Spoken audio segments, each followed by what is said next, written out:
If you've made it this far, welcome along to part 3. By the end of this video, your helmet should look like this.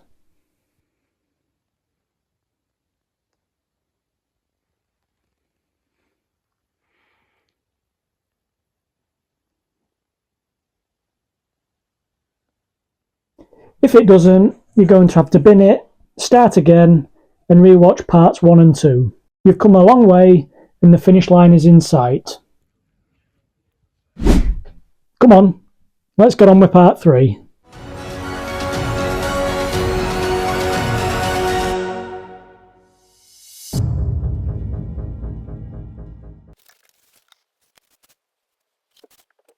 At this point in the build, you now have free rein to do exactly what you want. The design of the detailing is completely up to you. It can be as authentic as the real thing, or you can add your own creative twist. The design I've gone for looks good, but crucially is simple enough for easy replication. Apart from the equipment malfunction, the drawing went exactly to plan.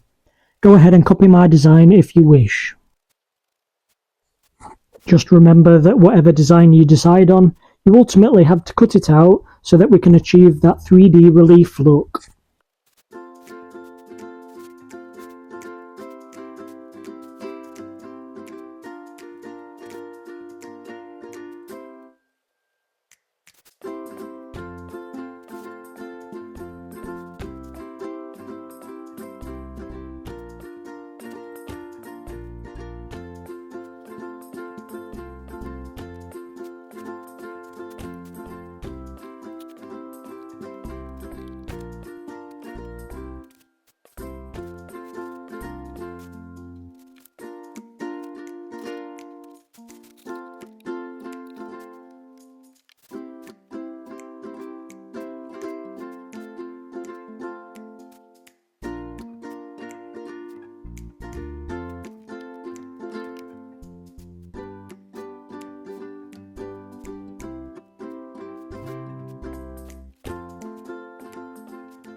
Unfortunately, in my experience, the drawing once again was the simple task. Cutting the details out is another thing entirely, hence why it is maybe wise to keep the complexity to a 5 or a 7 on the difficulty scale, unless you have a technique to cut out wild and complex designs. If you know of any techniques, let me know in the comments below. I'd love to hear them. Like the previous video, please take care when handling sharp cutting implements. I'm not responsible for your ability with a blade. With some care, attention and a sharp blade, you should in theory cut the detailing out with ease. If not, be persistent, as the finished piece should be well worth it.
The final process to hopefully bring your helmet to life is by using your superglue to stick all the necessary cutouts in their final positions.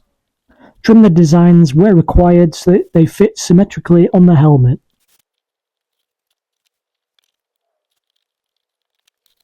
An important note to add, try not to get superglue on your hands or other body parts, as you'll truly be left in a very sticky situation.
So after almost sticking my lips together with the super glue, we managed to get one of the cheek pieces complete. What I'll do now is replicate that on the other side.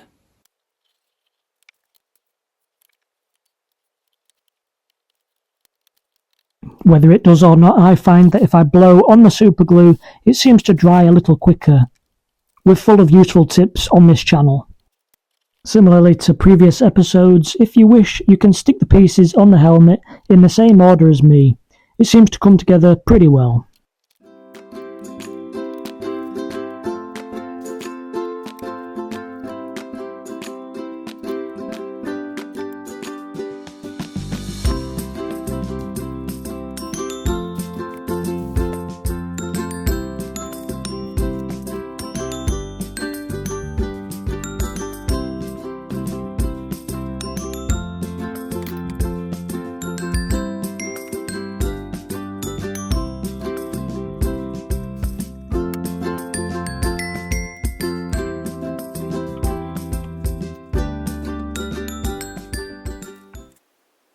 Adding the final rivets to the side of the helmet, and the cutout details are complete and stuck in their final positions.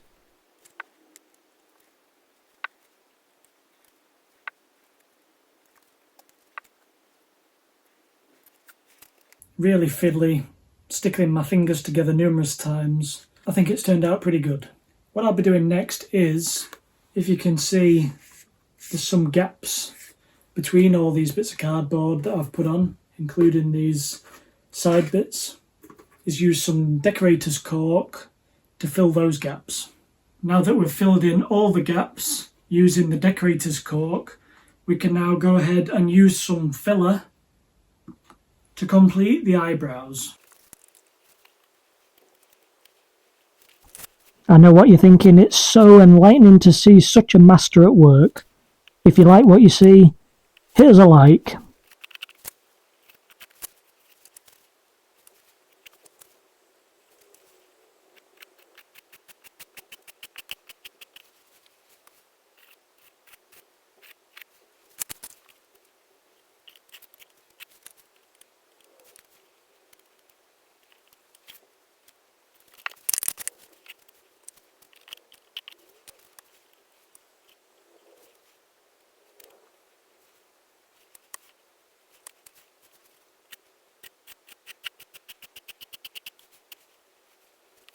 Now that the eyebrows have been completed, we'll leave that to dry. Once it is dry, we can give it a little sand if needed. If not, we then paint the whole thing black. Painting the helmet black is the same theory as priming an object in white, grey or black. So when it comes to adding the final colour, it is to a solid base colour that will add to the effect and make painting it easier.